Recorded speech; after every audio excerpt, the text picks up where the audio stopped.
macroeconomic factors, to say the very least. In the past couple years, we've seen a ton of money printing, and now we're seeing the CPI come out, every month, and it seems like it's more and more popularized, at least on like in the Twitter world. I know you're bigger on YouTube opposed to Twitter, but like the CPI print of 8.5 happened like earlier this month, and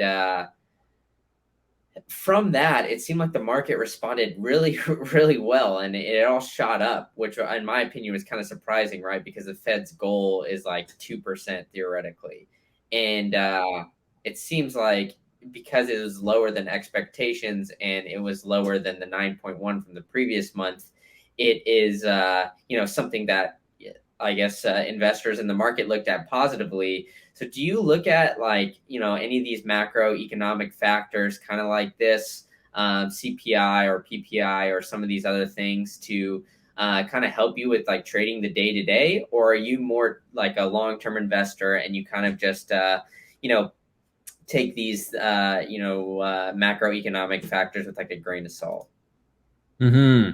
Yeah, so that's definitely a multi-part question there. So if I'm just starting to answer about, the CPI print, for example, like you were saying, it doesn't really make sense, and I agree. Like it's as if investors don't look at the absolute values; they just look at, does it beat expectations or does it fall below expectations, and that essentially goes for earnings results too.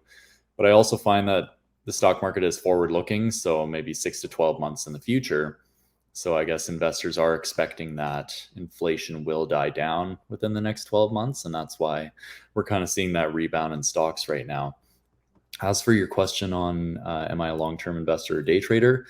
Definitely a long-term investor. I try not to focus on macro factors too much. I'll look into them and consider the types of investments that I want to hold. So for instance, in an inflationary time, it's probably not good to hold companies with a lot of debt. Like, if interest rates are going up and a company holds a lot of debt, that could be pretty bad for the company. So holding companies with very little debt, still being able to grow quite quickly, still have really good earnings power. They're not unprofitable, things like that. So I'll consider the types of investments that I hold, but I try not to let it influence me on when I'm going to buy or sell, because I think if you're just basing it on that, there's too many factors to consider. Nobody can get it right over the long term.